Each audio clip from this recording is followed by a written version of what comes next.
Hello दोस्तों, सहरों ने कहा आज के एपिसोड में आपने देखा कि एपिसोड की शुरुआत माहिद के फरीद से यह कहने से होती है कि उसे कोसर की बेगुनाही साबित करने के लिए सबूत लाने होंगे। फरीद कहता है कि उसे अफवाहों की परवाह नहीं है, लेकिन वह किसी भी को भी सहर और कोसर के बारे में बुरा भला कहने नहीं देगा। वह उन्हें आज़ादी से बाहर नहीं निकलने देंगे और किसी को भी अपना चेहरा नहीं दिखाने देंगे। वह परवेज के खिलाफ सबूत इकट्ठा करने में उनकी पूरी मदद करेगा। माहिद कोसर को भरोसा दिलाता है कि वह उनके साथ खड़ा रहेगा।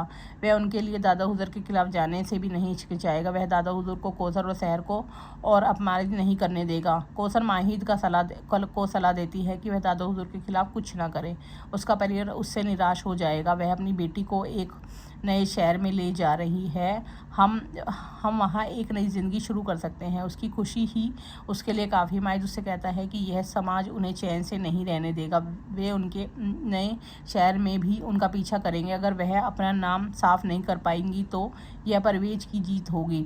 उसे अपने गुनाह की सज़ा मिलनी चाहिए। सहर उसके साथ शामिल हो जाती है। वह कोसर को माहिद की बात सुनने की सलाह देती है। माहिद उन्हें न्याय दिलाएगा। सहर माहिद से पूछती है कि आगे क्या करना है। माहिद उसे बताता है कि वह दादा हुजूर के लोगों के खिलाफ विरोध प्रदर्शन की योजना बना रहा है। वे महिला शिक्षा की विरोधी है।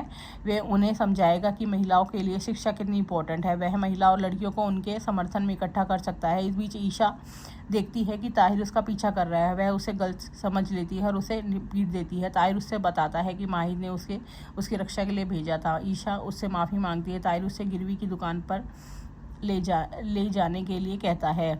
बाद में गहनों की दुकान पर ले जाने के लिए कहता है। बाद में माहिद कोसर को आश्वासन देता है कि वह उनके समर्थकों को इकट्ठा कर सकता है। सहर कोसर से कहती है कि वह उसके साथ चलेगी। कोसर सहर को माहिद के साथ जाने से मना कर देती है, यह कहते हुए कि बाहर जाना खतरनाक है। उसे नहीं पता कि वे लोग सहर को अपमानित करने के लिए इंतज़ार कर रहे हैं। वह उन्हें उसके बारे में बुरा भला कहने नहीं दे सकती। फरीद कोसर से कहता है कि वह बेवजह चिंता कर रही है। माहिद सहर के साथ है, वह उसकी रक्षा कर सकता है। वह माहिद और फिर कोसर के साथ सुरक्षित रहेगी। माहिद कोसर से वादा करता है कि वह सहर को किसी को भी चोट नहीं पहुंचाने देगा। वह सहर को बचाने के लिए अपनी जान जोखिम में डाल देगा।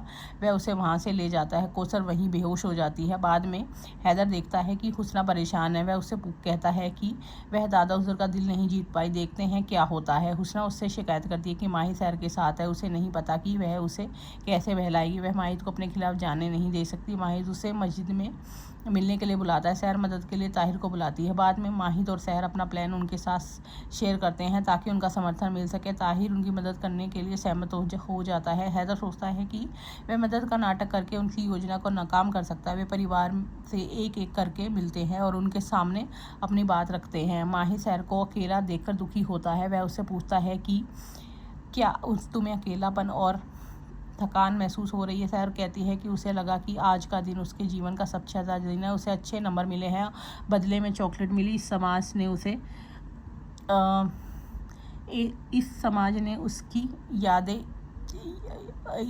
से उसे अविश्वसनीय यादें दी।